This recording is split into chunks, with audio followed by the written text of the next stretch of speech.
And we are back here on the GSMC Sports Podcast. And for the final part of the show, we are going to begin our overviews for each team in the NFL. So we're starting off with the New York Giants, taking a look back at their season and how they can improve. And I'll also bring up my projections for this team going into the year. So I basically had this team around 7 wins. 7-10, I thought that was reasonable. The previous season they won 6 games and they played better down the stretch. And I thought, maybe they could kind of hang around that same record. I didn't have huge expectations going into the year for the Giants. I just didn't. And they won 3 games. And Daniel Jones ended up getting let go. The defense was a disappointment. The offense obviously was the bigger disappointment of the two. But it was a tough year. It was a tough year to be a Giant fan. I mean, I went to the first game of the year, and that stunk. It really did. Got off to a good start, but after the Giants kicked that field goal to put themselves ahead at 3-0, it went downhill after that. And there's a lot that this team needs to do. I think they have around a little over $40 million in cap space. So it's possible they go out and they be drunken sailors, which I hear that expression a lot now as of late. And they try to fix this team on the fly because the Giants have done that quite a few times in the past. They did it with Dave Gettleman. They did it with Jerry Reese. When Jerry Reese went out and he signed Olivier Vernon and Snacks Harrison and Janoris Jenkins, and Dave Gettleman did it. He signed a bunch of players, Kenny Galladay most notably, and it just didn't pan out. And the Giants ended up being a bad team. But with Dave Gettleman, but at least with the Giants, with Jerry Reese, they made the playoffs the first year, after the spending spree. Then they had a horrible year the following year. Even with 2016 making the playoffs, they got blown out by the Packers in Lambeau. That was Eli's last playoff game. But you worry that that's going to be the same thing here. And is Joe Schoen going to be able to make the right moves this time around? Now, they did have a good draft. Tyrone Tracy, who was I think he was a 5th-round pick this year out of Purdue, or last year. I keep doing that. But he turned out to be a good player. Drew Phillips, their corner. Looks like he's going to be a good player. So you at least have that. But, I mean, there's a lot that needs to be fixed with this team. And, some of their free agent acquisitions and, the trades that they made. Like, they traded for Brian Burns and they gave him that massive extension. And he's a good player. But they're paying him like he's supposed to be a great player. Like he's a Myles Garrett or a TJ Watt. And he just isn't. Had 8.5 sacks in 2024. But, maybe you were expecting a little bit more out of him. And, going into the year, I was really excited about the Giants' defensive line. With him and Dexter Lawrence, who had 9 sacks, and that led the team. And then Kayvon Thibodeau, you thought, yeah, this is going to be great. And it just never really, I feel like it just never really materialized into what my imagination of that line was going to be. And, also Shane Bowen, was not a great defensive coordinator.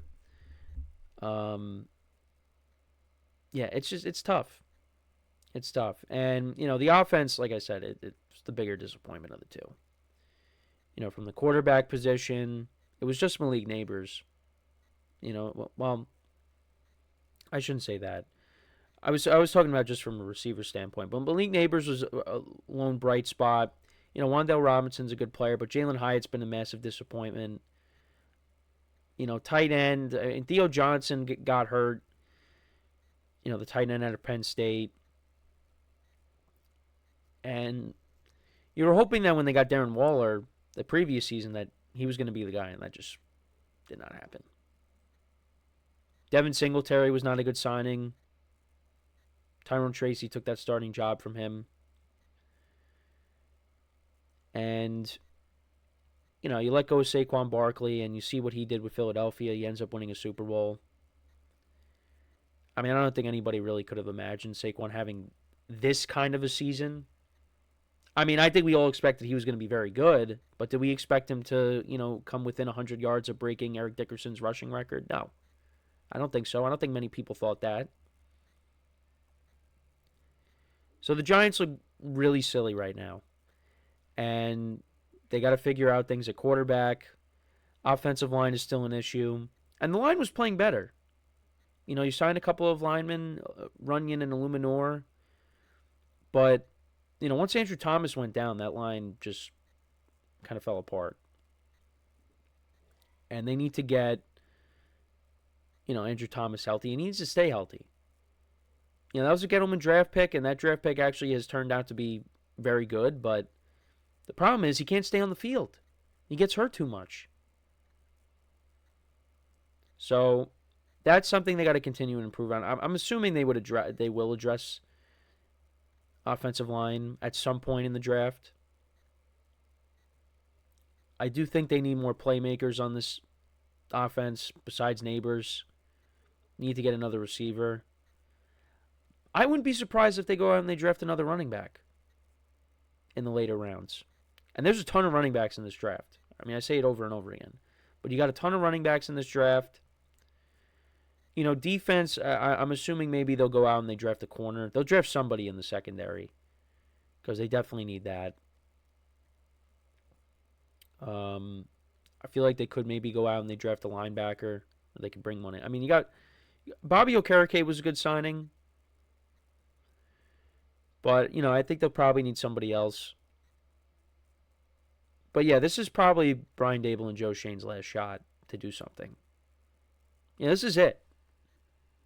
You got to be competitive, and you hear the news of Stafford, getting permission from the Rams to, him and his agent getting permission to go and see what's out there.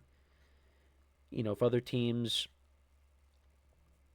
have something that maybe they want to go there and they have the right package in place and they end up getting traded. The Giants are a team that is linked to Stafford.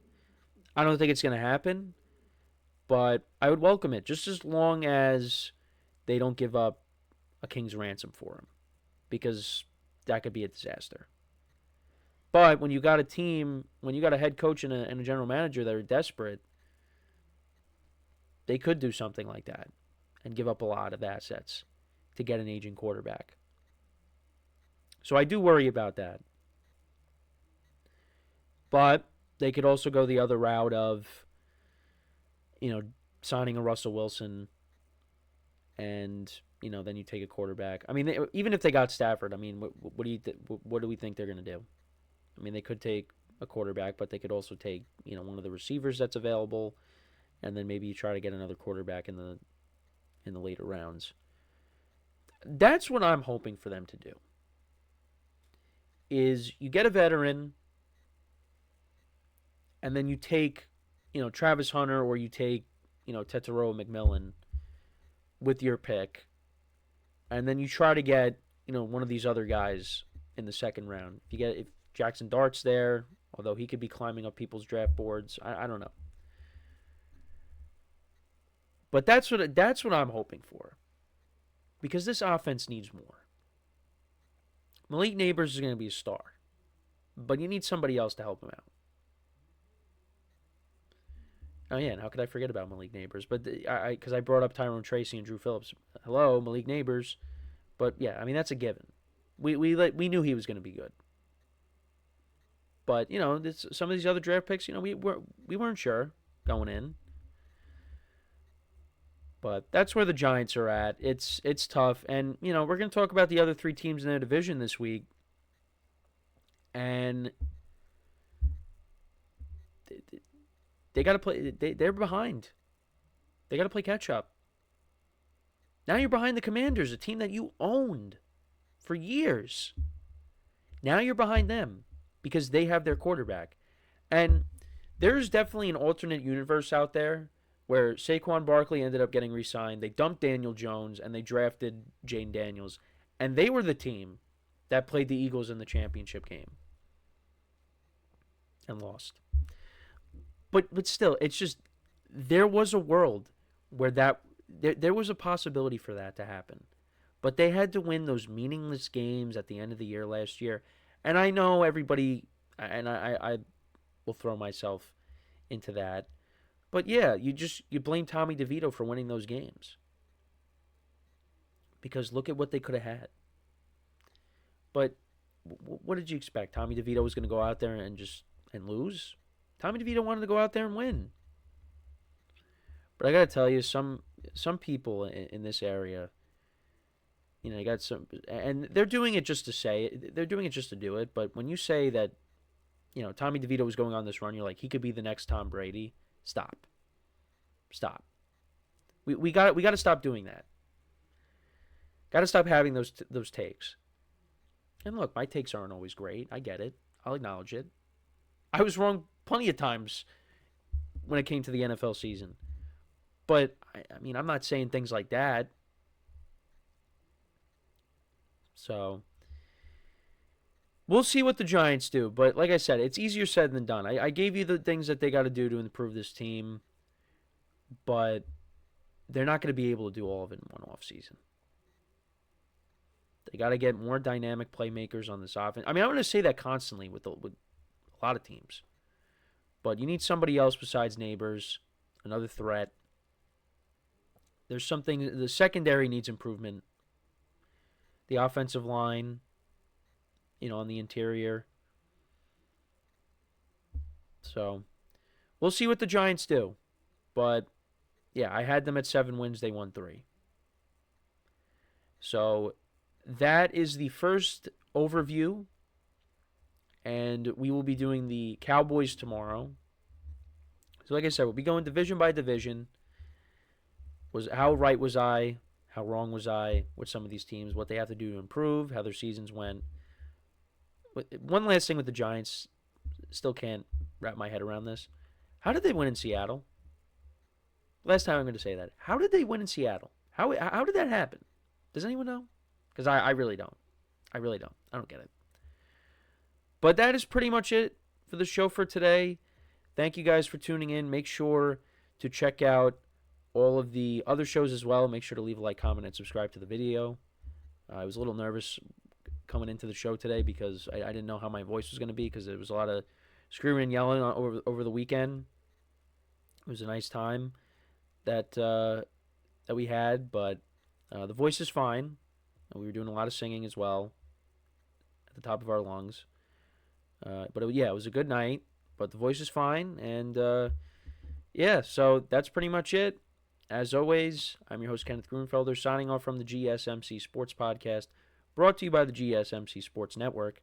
Have a good day, and I will talk to you guys tomorrow. Take care.